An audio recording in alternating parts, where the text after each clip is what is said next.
my name is Andrea. I am going to be walking you through my review of this little box and my experience as a pre-K3 classroom teacher. So who am I? That's the first question, right? My name is Andrea. I just finished my 7th year teaching. I previously taught in 1st, 3rd, and 4th grade at a charter school in Newark, New Jersey. Most recently, I worked as a pre-K3 teacher in Bayonne.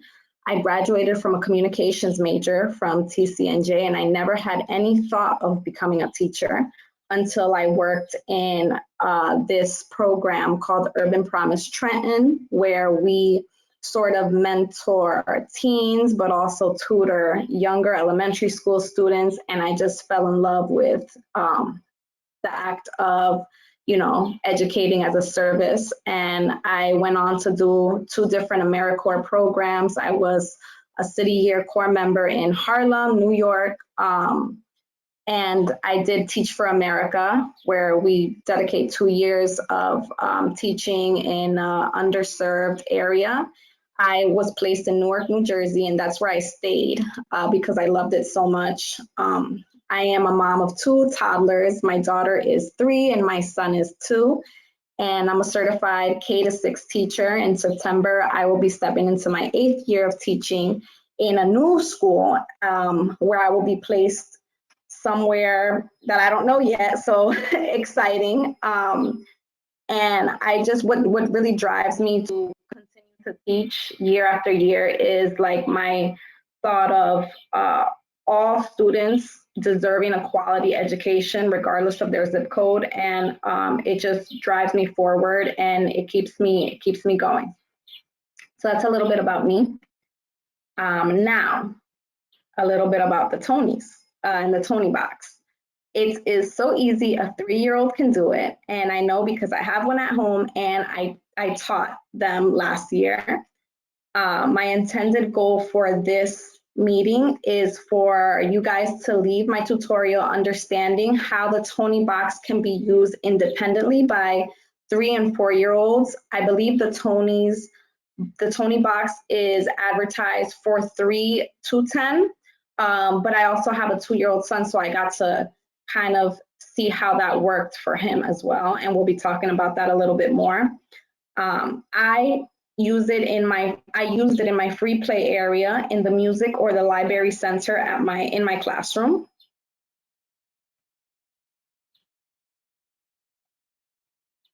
And hopefully this goes through. Here's a short, quick video about the setup. In this video, we'll explore how your Toniebox works. You'll need a Toniebox you've already set up, and access to 2.4 GHz Wi-Fi. Check out this video if you need help setting up your Toniebox. Put the Tony on your Toniebox and keep an eye on the LED light. If it flashes blue, wait for the story to load before proceeding. If the LED is green, you're ready to continue. Remove the Tony from your Toniebox to pause. Replace the Tony to pick up where you left off. Tilt the Toniebox to rewind or fast forward.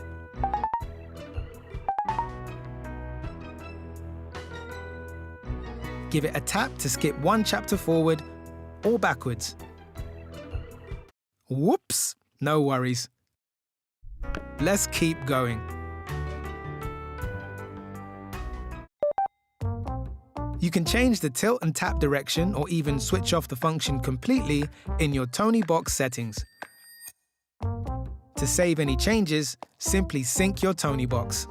To do this, remove the Tony and press and hold one of the ears for 3 seconds.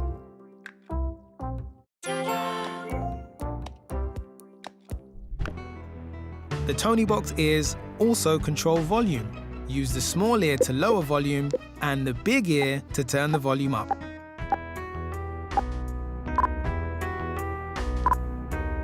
A maximum volume can also be set through the app. Now again, briefly, sync your Toniebox one more time And ready. Need support? We're here to help. Happy listening. All right. So, just like the video said, it was pretty straightforward. It took me about 30 minutes, I would say, like about half an hour to set it up, like to, kind of look through the instructions. I had one mishap. I put my Wi-Fi password wrong, or at least that's what I think happened. And I am not the most tech savvy person, and it wasn't that hard. I was able to set it up in a short amount of time, and the Tonys download super fast. So that was a big deal for me because in my classroom, and this is a picture of my students using the Toniebox in the music area, I don't have Wi-Fi. So this is a great device because once I'm able to download the Toniebox, the Tonys and their content onto the box, this becomes mobile, and I'm able to travel with it and not worry about not having an internet connection. I had terrible service in my room. I would have to kind of, if I wanted to show something on my laptop, I would have to position myself like by the door and hold my little laptop open. And that was the kind of tech, if I wanted to introduce a song or something, I wanted them to watch a video. That's how I had to do it. So this was pretty awesome because it became mobile, and we'll talk a little bit more about that. My curriculum that I follow is high scope, and students have to have work time for 60 minutes a day. They make a plan before they go to work time, and then they play in that area, right? So this was a new toy that I was introducing for work time, and it was gonna live in my either music area or library area. And it was something that I had to explain to the children how it would be used. So it's something that is very intentional. I chose a block of the day to do it in. I did it during greeting time. I had to explain what this box was and what these little Tonys do. I had to introduce everything really slowly and really engaging so that they would really be excited. It's important to build suspense. So I kind of was just like, I have a new toy to add to our toy area, like get excited. And I'm like, but first there's some rules, and I want to show you how you use it first. It's something that could also be a lesson because they're at that age when we do introduce new toys, sometimes it becomes a lesson like of the day. It's like we show it, and then we practice using it, and then the next day we put the toy in the designated area. But for how I introduced it at my greeting time. So it was in the morning when I had my whole group of students. I have about it's 13 to 15 kids in one class, and I pulled it out and I explained, this is the box. I explained that it was a special box that was able to tell us stories and sing to us and play music for us. Some music that we may know, some new music that we may not know. I modeled how to use it. I told them how to turn it on. I said, these are the Tony's ears. We turn it on and we hear a little chime to let us know that the box is on and it's ready to use. I showed them how to raise and lower the volume. I would say things, in very kid-friendly language, like pay attention to how big this ear is. The bigger ear makes the volume go up. The smaller ear makes the volume go down. Then this was a fun one. When you put the Tony on the box, in order to skip to the next song, you have to tap it on the side. Now, I showed them what it looks like, the right way to do it, and what it looks like, what's like a non-example and the correct example. So I would say, this is how we change, and this is how we go backwards. This is how we, we don't smack it so hard that you say, I can't even do it, but sometimes they would smack it so hard that the Tony would actually fall. They would be a little rough with it. They're 3-year-olds, so they're gonna be rough. And we talked about, when is an appropriate place to use it? During our work time, sometimes teacher may want to use it during a read aloud time, and that means that the teacher is the only person touching it. Maybe we want to use it during nap time, which I tried and I'll talk about a little later. But where not to use it also, those non-examples are really important. This Toniebox doesn't go anywhere near our sandbox or our water box, right? We explained that this is, I'm really excited that I get to bring technology into our classroom.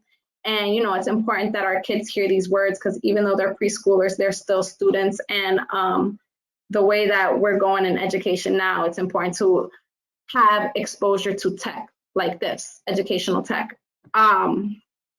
So I also had a student come up and model some of the things that I said, like, okay, like, let's pretend we're using it. Show me how you raise the volume. Show me how you place a Tony on the box, just to check for their understanding and make sure that they know what they're doing before I put it in our center and let them independently play with it. Ooh, so common problems, right, that I saw during my introduction. So I had this Toniebox in my classroom for a month. In June, we were kind of done with our projects for the year. And it was something that was more for play than for like reading stories. I tried to use it during nap time, and it was just, it was too distracting. They wanted to look at it, and I opted for just, soothing sounds on YouTube and on my phone where they didn't see a physical thing. Maybe if I introduced it earlier in the year, that might have been, it might have been less of a distraction, but in June, I could not use this box for nap time. However, some of the preschool problems that I saw during independent play was trouble sharing, right? That's something that all kids have trouble with regardless of age, right? So for my class, what we did is we would set a timer. We had these physical timers that we would flip, the sand timers, and when the sand ran out, it's the next person's turn. We created a list, especially on the first day. Everyone wants to play with the new toy on the first day, but this actually doesn't lend itself to everyone playing with it at the same time. So what we had to do is create a list of like, okay, well, if I introduced it on a Monday, I'm gonna make sure that I know who chose to play with it that day, and the next day have someone different get a chance to play with it first. So just having an order, and after a while, the kids who really gravitated towards the Toniebox would pick that as where they would start their work time. And then, they would leave it and someone else would pick it up, and it was great. A problem that I saw with my 3 and 4-year-olds was that they started using the Tonys. Let me see, I have some more here. They started using these little Tonys as like characters and playing with them. And although they are very durable and they won't break if they're playing with them, pretend playing with them, I would redirect the child to use our other toys for pretend play, because I wanted them to be separate from that. I didn't want these to become, oh, this is my dog character and this is my dinosaur character, and like we're playing and talking, which is fine. But in my classroom, I wanted these to serve their purpose with the Toniebox. So I would say, like, if you want to play pretend, grab one of our people, grab one of our animals. But if you want to listen to music or hear a story, please use the Tonys appropriately. And moving on to like our strengths versus areas of advancement. I talked about a little in the beginning. So I know that this is durable. I have a 2-year-old at home who's played with this, and you know, it falls, but it's still around, still being used appropriately. It's very versatile in the classroom. Like I said, you could use it for various points in your day. Nap time is one of them. Didn't work for me. Maybe it could work for someone else. It could work as a read aloud time. It could work for greeting time in the morning, playing a song. I used it for a wiggle break after we had our small group time, which is when we actually teach our lesson for the day. I would use it as a wiggle break. So there's like a lot of different kind of songs and short ones, movement breaks that we could use it for. And it was good because it would reset us so that we can move on to our next activity. So it became like a, management tool. What else? It's really easy and intuitive for anyone to learn. Like I said, I'm not really tech savvy, but this was pretty straightforward and easy. And even my son, has success using it, and he's 2.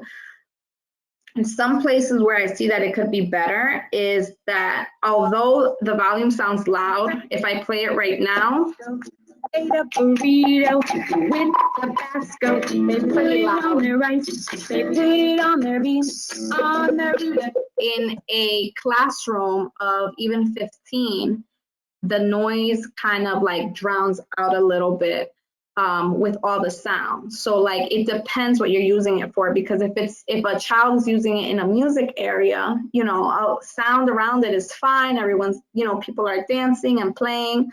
However, if a child wants to use it during read aloud time or in a reading area instead of a music area, so they're trying to listen to a story while others are playing around them, it's a little bit harder for them to hear. They have to make sure, I would have to make sure as a teacher to anyone who's being loud has to play in our loud areas, and our quiet areas stay quiet, but it's very hard in a room, kids move around, they're loud, they're learning how to have inside voices and outside voices. So the volume could be louder. Another problem that I noticed is that there's only one headphone jack. I think it would be nice if there was multiple, maybe 2 on the box, maybe one here, or even like an attachment piece that can include, other jacks so that more headphones can be plugged in. I think that would be great. I really love this Tony. I think this is one of the biggest strengths that they have. It is a creative Tony, and it you're able to record on it. You're able to record your voice on it. You can add different audio, different content on it. And I use mine, I put a bunch of Spanish on it so my children can have more Spanish nursery rhymes to listen to, because they're always hearing the English ones, and I wanted to expose them to that. So it's really cool that Tony offers that for free when you buy the Creative Tony. If I was to use this like in class for a different project, I might even like record my voice saying, one of my transitions, and then like place the Toniebox so the kids would know. And it's super easy. Let me see, I'll show you how to do it. So on my Tony's app, I have my app open. I can click on my Creative Tony because he's already there. He's mine, and there's a recording button. So I can click it, and I can say, class, it's cleanup time. And then once I can play it back. So let's see, I'm gonna save and assign it. I'm gonna move it to the top.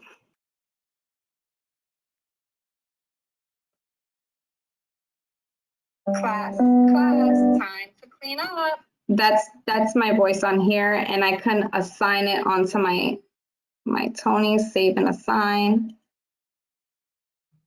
But I would have to reorder it because I have so many different songs, so that would be the one if I wanted to use it in my classroom. Right now, since it's the summer, I'm using it at home. And like I said, I downloaded a lot of like things I thought my kids would like. But it's definitely, this guy's really cool. You can use him in a lot of different ways. I'm trying to think of any other experience. I could even see this being used for older kids who state test, because someone could sign in, let's say like a parent who wants to wish their kid a good luck on their state test, or like, you know, their big test. Parents could create a sign in, and it could be linked to, you know, this account, and it could be added onto this, and then, you know, it would be something super cute, like to pump up kids before the state test. And you know, it's something that I would think about using in like a 3rd grade classroom, where kiddos would appreciate their parents' voice telling them like, rock that test, good luck, things like that. So it's really cool because I don't have to be the only one whose voice is on this. We could even utilize this as a parent, you know, teacher partnership tool. So it's pretty awesome. And once you have buy-in from families, I think, you know, it's something that could lend itself to a lot of different things. But yeah, that's been my experience with the box for 3 and 2-year-olds.